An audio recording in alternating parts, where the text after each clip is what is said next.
Liberty cannot be preserved without a general knowledge among the people. The founders were very clear when they established a republic as the form of government for the United States, in which the United States Constitution clearly limits the size and power of government. In America today, government touches nearly every aspect of our lives.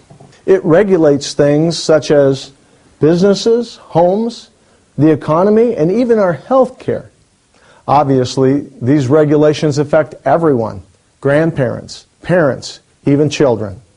Benjamin Franklin put it this way: "The ordaining of laws in favor of one part of the nation to the prejudice and oppression of another is certainly the most erroneous and mistaken policy. These measures never fail to create great violent jealousies and animosities between the people favored and the people oppressed."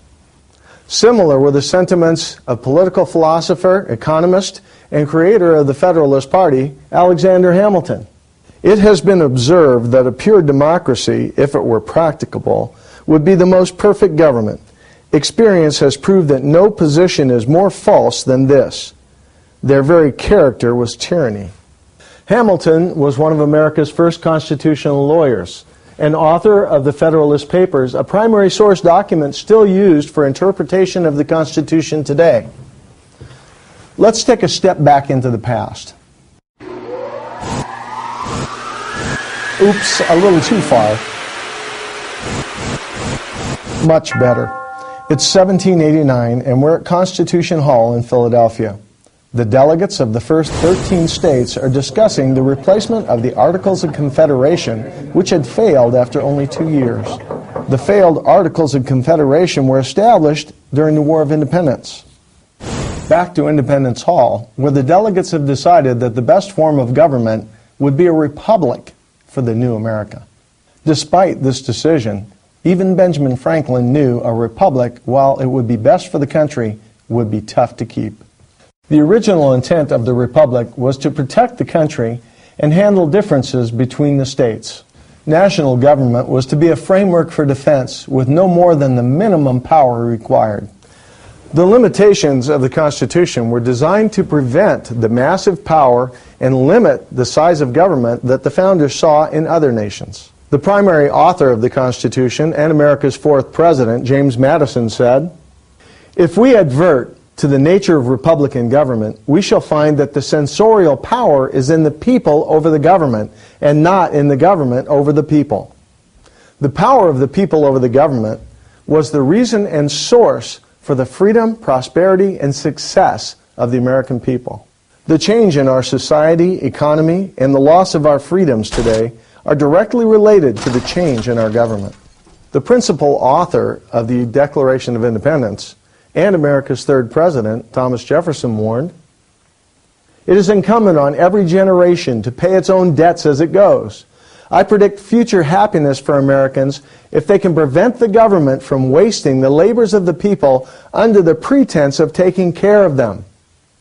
Most bad government results from too much government." Jefferson's words now echo in the realities of today's government. The founders intended to limit government and its powers. Each of our country's 3 branches was created to act in the best interest of the people, and not to step on them or their God-given rights. Preamble sounds like a word out of their league, but it really just means an introduction. So in other words, the preamble is the introduction to the U.S. Constitution, a document created by our founding fathers in 1788. Many refer to it as a basic statement that defines the intentions and meaning of the Constitution. Contained in just 52 words, the preamble states, "We, the people of the United States, in order to form a more perfect union, establish justice, ensure domestic tranquility, provide for the common defense, promote the general welfare, and secure the blessings of liberty to ourselves and our posterity, do ordain and establish this Constitution for the United States of America." Though it's not very long, it does contain a lot of complex words and statements. Let's take a closer look to find out why the Founding Fathers felt it was so important that they would make it the first part of the United States Constitution. It begins with, "We the people of the United States." Immediately, the founders wanted to show it was the people who were establishing the government. The Constitution was created by the people, for the people, from their rights and responsibility to establish just and sound government, in order to form a more perfect union. The Founding Fathers understood a perfect nation wasn't possible, but they felt a limited republic was the closest form of a perfect government for the imperfect people. Establish justice. The intent behind this line was to protect Americans from the many faults of unfair governments the founders had come from. The Constitution was written to protect Americans from an all-powerful government.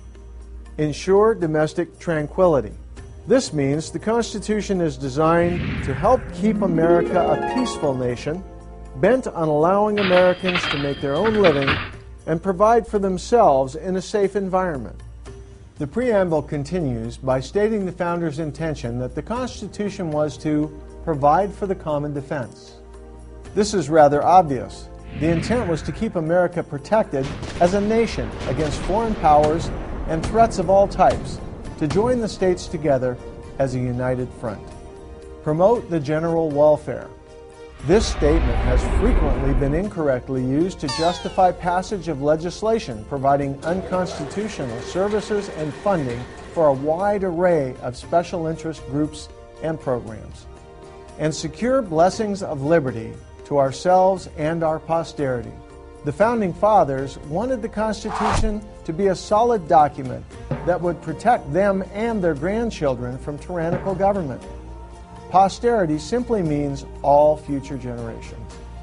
And finally, the preamble states, "Do ordain and establish this Constitution for the United States of America." By this, they wanted all Americans to know and recognize the highest law in America is the Constitution, and no one has the right to violate it or any of its citizens. Despite the fact that the words in the Constitution are a bit different than the words we use today, it is still every bit as important and relevant as it was back then. At this point, I'd like to bring in our friend Dr. Smith, who's considered an expert in American politics and constitutional law. Dr. Smith, did America's founders plan a limited government? The framers preferred a limited government because that would ensure a maximum amount of freedom. Government has to be strong enough to carry out the basic functions of government, self-defense and protection of economic contracts and things of that nature. So it must be strong enough to do that. However, if it's too strong, then it becomes a threat to the citizens it's supposed to serve and protect. Limited government is supposed to be a happy medium between those two things. So government's strong enough to do what it needs to do, but weak enough so that the citizens can still control that government when necessary. We primarily achieve our limited government through a constitution, and that constitution acts as almost an umpire to our form of government. And so that allows us to be limited. It allows us to have protected liberties and protected rights. And if you've noticed throughout recent history throughout the world, limited government seems to be the preferred method of government when people are given the option to choose their own form of government. Thank you, Dr. Smith.